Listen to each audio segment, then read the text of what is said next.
Bruno Dalla Porta, bonjour. Vous êtes médecin, néphrologue, docteur en éthique et philosophie appliquée à la santé. Vous travaillez à la Fondation Santé des étudiants de France, une institution spécialisée dans la prise en charge soins-études des adolescents. Dans le cadre des débats Savoir et agir autrement, nous souhaitons vous interroger sur 2 points.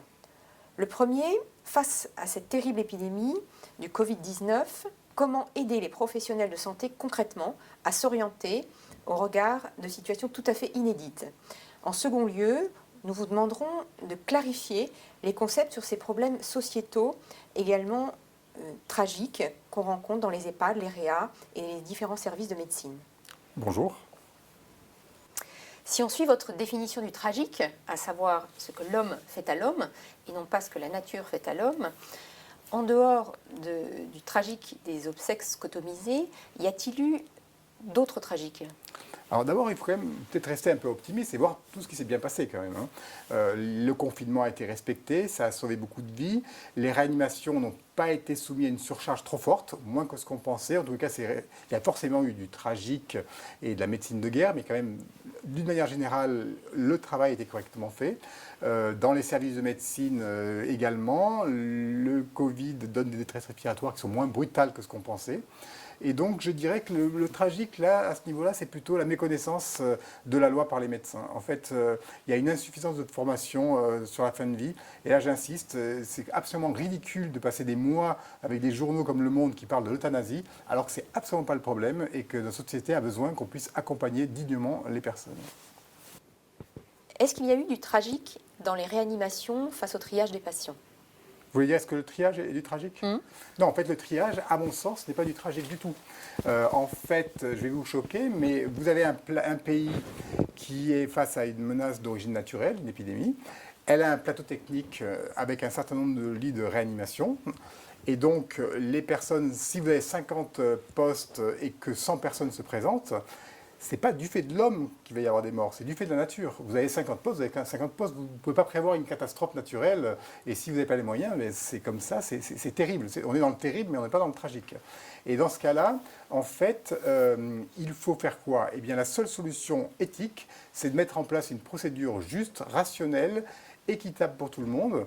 Et donc, dans ce cas-là, vous avez une procédure. On appelle ça le triage, c'est un mot affreux, mais vous mettez une procédure juste. Par exemple, dans la greffe d'organes, il n'y a pas assez de greffons, il y a des gens qui meurent. Il y a une procédure à l'agence de biomédecine, on attend son tour, tout le monde le sait, c'est connu de tout le monde, et ce n'est pas du tragique, c'est simplement qu'on ne peut pas faire plus que ce qu'on a. Ce n'est pas du tragique, par contre, il peut y avoir du scandale, ce qui est autre chose. Le scandale, c'est quand un État a délaissé l'hôpital, a déserté l'hôpital, n'a pas mis en place ce qu'il fallait pendant des années, et que l'hôpital ne peut pas répondre à la demande publique. Ça, c'est du scandale, mais ce n'est pas du tout tragique. Est-ce qu'il y a eu du scandale ? C'est une autre question, mais le débat reste ouvert. Que pensez-vous de la situation dans les EHPAD ? Alors, dans les EHPAD, effectivement, il y a eu une très forte mortalité. Il faudrait vérifier, mais je crois que la moitié des décès ont été signalés dans les EHPAD. Et donc, dans les EHPAD, effectivement, il y a eu du tragique. Et je pense que c'est là où on va se souvenir de cette épidémie. Plus que dans les réanimations et dans les services, c'est vraiment les EHPAD le gros problème de ce qui s'est produit. Et pourquoi sont mortes ces personnes ? Alors, d'abord, ils sont morts parce qu'ils étaient âgés. C'est évident qu'à 95 ans, on va mourir plus rapidement qu'à 75 ans. Ensuite, il faut voir ce sont des personnes confinées de base. Donc, en fait, on les a confinées en voulant bien faire, mais en fait, on les a enfermées dans un lieu où le virus a circulé et où il a infecté tout le monde. Et en plus, ce sont des lieux où il n'y a pas vraiment de plateau technique médical, il n'y a pas grand-chose dans les EHPAD. Donc, en fait, on les a mis tous ensemble, on a mis le virus, on a fermé la porte, et quand on l'a ouverte, il y en avait la moitié qui étaient morts. Et puis ensuite, il y a autre chose, c'est que finalement, on est très normatif quand il y a des protocoles qui circulent. On est plus normatif que normatif, c'est qu'on est plus royaliste que le roi.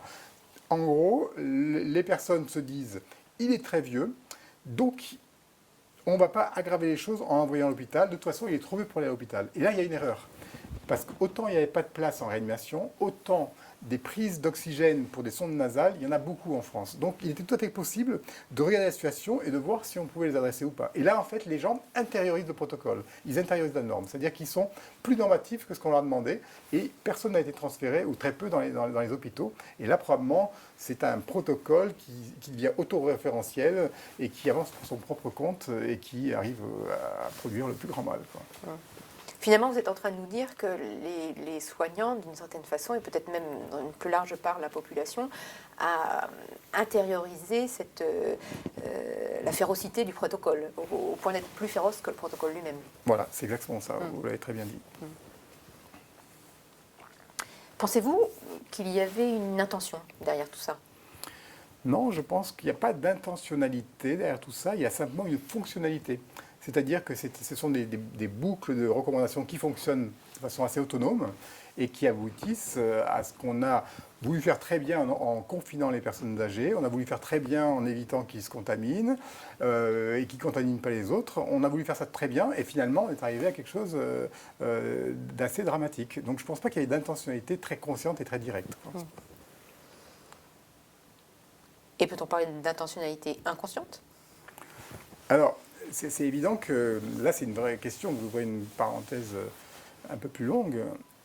En réalité, il faut bien voir que nous sommes dans une société qui a le culte de la performance et le culte du marché. C'est-à-dire que pour être inclus dans la société, il faut être jeune, rapide, courir vite, pas dépressif si possible. Il y a un culte du jeunisme. Et puis, donc ça c'est la première norme, il y a une norme qui est les valeurs de la performance, et puis il y a une deuxième norme qui est les valeurs du marché. Pour être inclus dans la société, il faut produire, consommer, etc. Et c'est vrai que le très grand âge est une contre-valeur parfaite. Le très grand âge sont des gens qui ne peuvent pas être performants, ils prennent les pieds dans le tapis, ils sont extrêmement lents, et ce sont des gens qui ne produisent rien, qui ne consomment rien. Donc la société ne le dit pas, mais de façon inconsciente, elle maudit le cinquième âge, elle le maudit totalement. Donc, quand vous avez une société qui met la valeur sur la performance, en fait, le cinquième âge est une contre-valeur totale. Ce qui fait que les tutelles, tout le monde, moi, vous, quand on s'y met, on se plante. Et pour ne pas se planter, il faudrait mettre comme valeur la vulnérabilité. C'est-à-dire qu'on est dans un humanisme, on a une civilisation qui prône un humanisme de l'illusion de la toute-puissance, et il faudrait un humanisme de la fragilité. Il faudrait revaloriser les vulnérabilités, les situations de handicap et le très grand âge. À partir du moment où c'est une contre-valeur, eh bien vous n'avez plus d'envie, c'est de l'exclure, de le mettre en exil.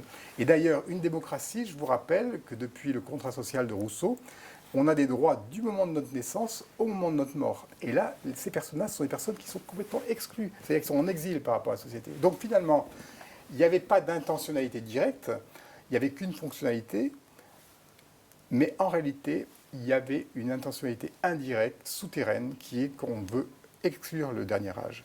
Et donc, là encore, on est dans le tragique, et les EHPAD, ça sera le tragique, c'est-à-dire qu'au nom de l'exactitude, de la prise, de la maîtrise, de la performance, de la chronométrie, etc., les vieux sont une contre-valeur, et alors qu'on pourrait les considérer comme des vérités existentielles. Ils nous ont donné, on leur rend, on pourrait très bien imaginer quelque chose où ils soient revalorisés. Du fait qu'ils n'ont pas de valeur, eh bien en fait, le protocole a abouti à du tragique. Donc pour la fin des trucs sur les EHPAD, je vais citer Armelle Debru, parce qu'elle est en train d'écrire un article. Donc je pense en fait qu'il faut attendre l'article d'Armelle Debru, qui est spécialisé en histoire de la médecine et dans les épidémies, et qui va sortir justement un article sur ce que nous évoquons sur le charnier des EHPAD. Selon vous, cette pathologie de l'exactitude a-t-elle également atteint les réanimations et services de médecine?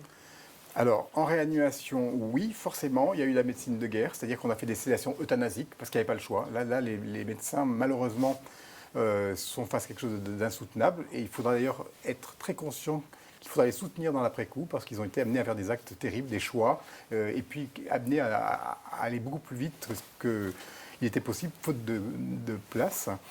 Dans les services de médecine, s'il y a eu des excès, c'est simplement par insuffisance et ignorance en fait. C'est-à-dire qu'il y a certainement eu beaucoup de sédations euthanasiques, mais ça c'est un manque de compétences, et vous l'aurez compris, je suis absolument contre l'euthanasie pour des raisons plus longues que je ne peux pas exposer en 3 minutes, mais c'est quelque chose, les arguments sont démocratiques et civilisationnels. C'est absolument pas des arguments personnels comme ça, c'est des arguments posés et fondés. Je pense qu'en fait, il faudrait qu'il y ait plus de formation en fait, pour les professionnels de santé pour ce qui concerne ces histoires de fin de vie et d'euthanasie. Et où faire ces formations précisément? Je pense que soit il faut faire une formation en soins palliatifs, soit une formation en éthique et en philosophie. Par exemple, chez Emmanuel Hirsch, à l'espace éthique, avec Virginie Ponel, Armelle Debru. Voilà, ce sont des endroits très très bien pour tout ça. Merci pour tous ces éclaircissements qui nous permettent vraiment d'observer d'un jour nouveau toutes ces notions.